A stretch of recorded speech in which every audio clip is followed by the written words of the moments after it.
नमस्कार दोस्तों, civil engineering support के एक बहुत ही महत्वपूर्ण वीडियो में आपका स्वागत है।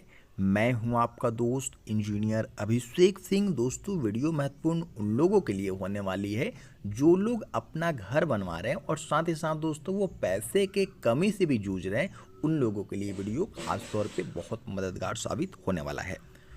दोस्तों, बात कर लेते हैं कि घर बनाने समय पैसे की कटौती जो ज़रूरी है दोस्तों, लेकिन हमें उस जगह से बिल्कुल भी पैसों की कटौती नहीं करनी चाहिए जो हमारे घर का जो मजबूती है उससे कोई खिलवाड़ हो।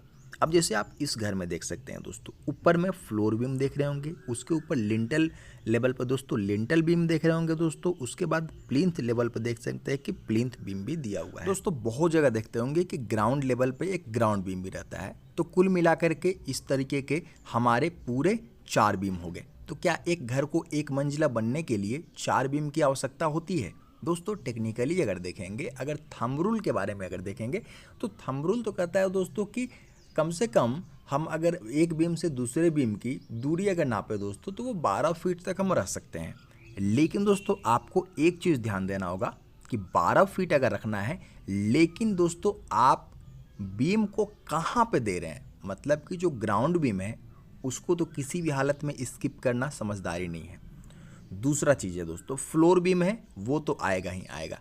अब बच गया दोस्तों एक हमारा प्लिंथ बीम और दूसरा दोस्तों लिंटल बीम। इन्हीं दोनों बीम में से किसको देना और किसको नहीं देना है ये आपको समझना होगा। सबसे पहले बात कर लेते हैं दोस्तों, प्लिंथ बीम और लिंटल बीम में क्या अंतर है। दोस्तों, जैसे कि आप नाम से जान रहे हैं कि प्लिंथ बीम प्लिंथ लेवल पे होता है, लिंटल बीम लिंटल लेवल पे होता है। लिंटल बीम को दोस्तों स्किप किया जा सकता है, क्योंकि अगर आपने ग्राउंड बीम भी दिया है, अगर आपने प्लिंथ बीम दिया है तो लिंटल बीम की कोई आवश्यकता नहीं होती है। आप दोस्तों क्या कर सकते हैं कि आप यहाँ लिंटल लेवल पे, मैं टाई बीम की बात कर रहा हूँ, मैं लिंटल बीम और टाई बीम में भी अंतर होता है। लिंटल बीम वो बीम होता है दोस्तों जो हम उसके ओपनिंग पे एक बीम लगाते हैं, जैसे खिड़की के ऊपर में जो कास्टिंग करते हैं, ढलाई करते हैं, उसको बोलते हैं लिंटल बीम।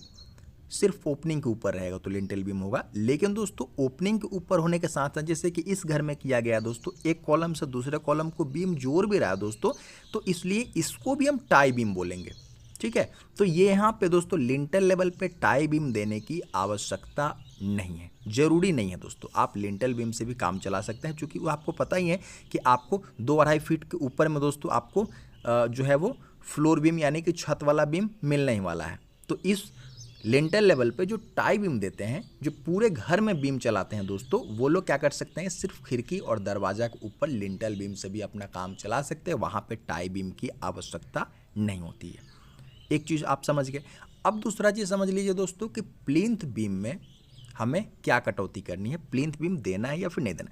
दोस्तों, डिपेंड करता है कि प्लिंथ और साथ ही साथ ग्राउंड, नीचे से ज़मीन से आपका जो प्लिंथ बीम का हाइट है वो कितना है। अगर दोस्तों 2 फीट के अंडर है, ठीक है, तो आपको कोई भी प्लिंथ बीम, अगर आपने ग्राउंड बीम दे रखा है तो प्लिंथ बीम देने की आवश्यकता नहीं है दोस्तों। लेकिन एक चीज़ का आप और ध्यान देंगे कि अगर आपने ग्राउंड बीम नहीं दिया है फिर तो दोस्तों प्लिंथ बीम आपको देना ही देना होगा।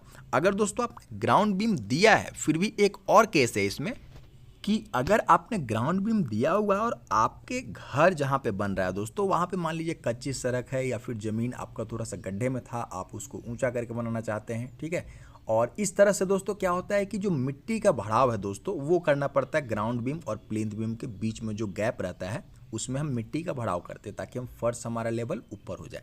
तो अगर वो चीज़ दोस्तों प्लिंथ बीम और ग्राउंड बीम में अगर दोस्तों 3 फीट से ज़्यादा का अगर दोस्तों अंतर आता है, चूँकि हम उसमें मिट्टी भरेंगे, अगर आपके बगल वाला जो ज़मीन है वो गड्ढा है या फिर वहाँ पे कंस्ट्रक्शन नहीं हुआ है दोस्तों, तो क्या करता है कि मिट्टी एक साइड दोस्तों बाहर की तरफ फोर्स लगाएगा और उस समय दोस्तों प्लिंथ बीम के नीचे जो ब्रिकवर्क यानी कि ईंट का जुड़ाई होता है दोस्तों, उसके फटने और मिट्टी के बाहर निकलने के चांस बहुत ज़्यादा होते हैं और उससे हमारी टाइलिंग वगैरह उखड़ने की भी समस्या आती है। तो इस चीज़ से बचने के लिए दोस्तों क्या कर सकते हैं कि 3 फीट से अगर ज़्यादा आपको ग्राउंड बीम और प्लिंथ बीम में अंतर लग रहा है तो आपको एक प्लिंथ लेवल पे बीम दिलवा देना चाहिए। ये बिल्कुल सेफ साइड रहता है दोस्तों। तो आप देख सकते हैं कि लिंटल लेवल पर जो टाई बीम दिलवाते हैं उसकी कोई भी आवश्यकता नहीं है, उसको आप हटा सकते हैं। प्लिंथ बीम के बारे में समझा दिया मैंने, और ग्राउंड बीम और जो छत का जो दोस्तों लटक बीम होता है, फ्लोर बीम होता है, वो तो आवश्यक है ही। दोस्तों ये जो आपको देख सकते हैं यहाँ पे बालकनी के लिए जो कैंटिलीवर स्लैब निकाला गया दोस्तों, यहाँ पे एक दोस्तों कवरिंग बीम दे दिया जाता 5 इंच का भी या फिर 4 इंच का भी, तो दोस्तों काफ़ी इसका लुक जो है वो बदल जाता है। इस तरह से जो बीम आपको दिख रहा है ना, ये नहीं दिखता। बाहर से एक और पतला सा बीम दोस्तों चलाते हैं हम 5 इंच का, वो दोस्तों देखने में भी सुंदर लगता है, घर को एक अलग लुक देता है दोस्तों, और साथ ही साथ जो लटक बीम है उनको वो छिपा लेता है। तो इस चीज़ को ध्यान दे, कहाँ पे क्या कटौती करनी है, कहाँ पे क्या एक्स्ट्रा लगाना है, ये चीज़ें आपको देखनी चाहिए। और किस तरह से आप दोस्तों देख सकते हैं कि आपको कहाँ पे कटौती करनी है, कहाँ पे नहीं करना है, इसके लिए तो हमारा चैनल है ही। तो फिर मिलते हैं दोस्तों, ऐसे ही जानकारी के लिए आप चैनल को सब्सक्राइब भी कर सकते हैं।